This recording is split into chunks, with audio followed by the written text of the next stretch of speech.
দুর্গাপুরে intellectual forum নামক নতুন সংস্থার সূচনা হলো সৃজনী বিপিন চন্দ্র হলে। উপস্থিত ছিলেন দুর্গাপুরের 2 তৃণমূল প্রার্থী প্রদীপ মজুমদার, কবি দত্ত এবং পৌরসভার প্রশাসক মণ্ডলীর চেয়ারপারসন অনিন্দা মুখোপাধ্যায়, বহু বিশিষ্ট গুণীজন এবং বহু শিল্পীদের দ্বারা আয়োজিত এই অনুষ্ঠান সম্পর্কে কি বললেন উদ্যোক্তারা শুনে নেব। আমাদের প্রিয় দিদিকে এবং বাপ্পাদাকে প্রকাশিত না হচ্ছে তাহলে তার দাম কিছু নেই। আপনি চিন্তা করতে পারেন, আপনি পাশের লোককে বলতে পারেন, কিন্তু জনসমক্ষে না এলে তার কোনো দাম নেই। আজকের দিনে সব থেকে কমনেস্ট অ্যাপ্রোচ মিডিয়াম কিন্তু ফেসবুক।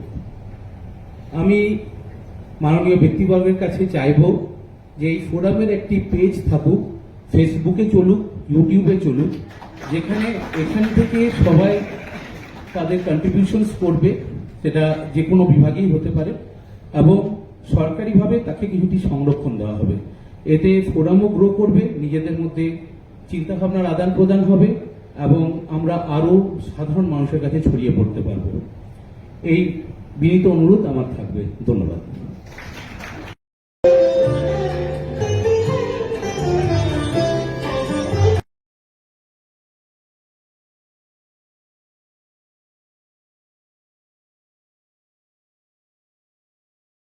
একাত্ম হয়ে শুধু শিল্পী নয়, ডাক্তার, কবি, সাহিত্যিক প্রচুর, তাকে বলবো নয়, মননশীল মানুষ যারা, তারা প্রত্যেকে একটা ছাতার তলায় এলেন।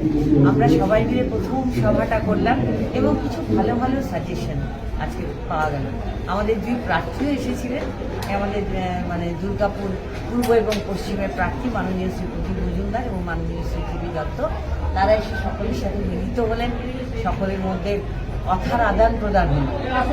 যেহেতু এখন মডেল কোড অফ কন্ডাক্ট চলছে, তাই বলে কোনো প্রতিশ্রুতি তো দেওয়া যাবে না, তাই তারা দেননি, কিন্তু তারা শুনেছেন এবং অত্যন্ত সুন্দর একটা জায়গা হলো যেখানে আমরা প্রত্যেকের সাথে মতের আদান প্রদান করতে পারবো এবং বলতে পারবো, আমাদের যদি কোনো অভিযোগ থাকে সেটা আমরা করতে পারবো।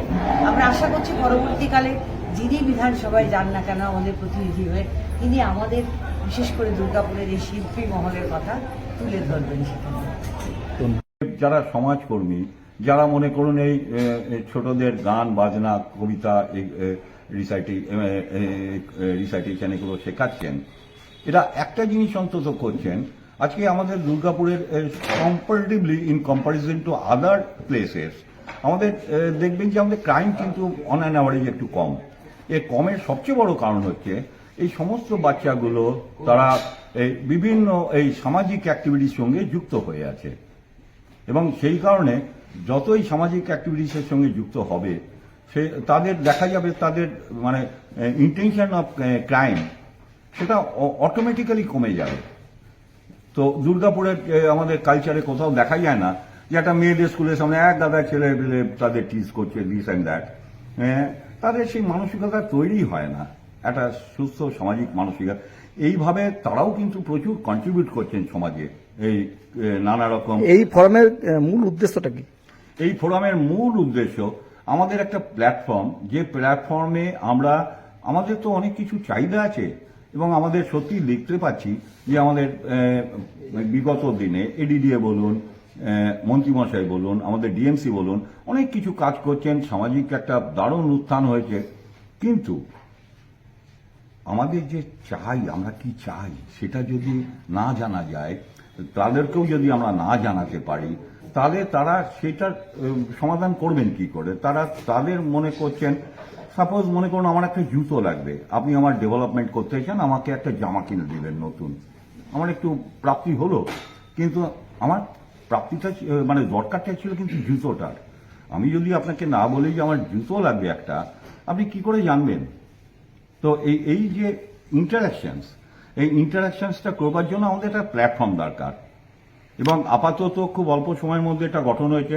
ভবিষ্যতে আমরা আহ্বান জানাবো সমস্ত এই ধরনের কর্মী, যারা শিল্পী, যারা শিক্ষক, যারা ডাক্তার, যারা সমাজসেবী, সব ধরনের নাটক করেন, যারা সিনেমা তৈরি করেন, যারা এখানেও আছেন তারা দুর্গাপুরে, তারাও যেন এগিয়ে আসেন, তারাও যেন আমাদের সবাই মিলে একটা প্ল্যাটফর্ম, যত ভালো প্ল্যাটফর্মটা তৈরি হবে তত আমাদের কিন্তু গলার জোর বাড়বে। কৃষ্টির শহর আমরা সারা পশ্চিমবঙ্গে অনেকটাই নাম করা শহর হিসেবে গণ্য হয়েছে, কিন্তু আজকে যে ফোরাম, যে তার মূল উদ্দেশ্য অনুদাদা বললেন, কিন্তু এরপরে কি কর্মসূচি থাকবে বলে আপনি মনে করেন? কি করব আমরা এরপরে এই ফোরাম নিয়ে? প্রথম কথা হচ্ছে, যখন আমার খুব শ্রদ্ধা এবং ভালোবাসার অনিরুদ্ধতা যখন এই ধরনের একটি প্রস্তাব আমাকে দিলেন যে আমরা একটা এই ধরনের ফোরাম তৈরি করতে চাইছি, অরাজনৈতিক, কোনো ধর্ম, কোনো জাতপাত নয়, সব শিল্পীদের নিয়ে, সাহিত্যিকদের নিয়ে, চিকিৎসকদের নিয়ে, শিক্ষক শিক্ষিকাদের নিয়ে আমরা একটা প্ল্যাটফর্ম তৈরি করব।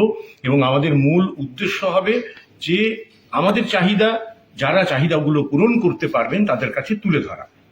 তো আজকে যে অনুষ্ঠানটি আমাদের হলো, তাতে আমরা বরাবরই বলেছিলাম যে এরকম কোনো রাজনৈতিক আলোচনা হবে না, কিন্তু তারপরেও অনেকে উৎসাহী হয়ে করেছিলেন। আমরা চেষ্টা করছি সেটা বন্ধ করার।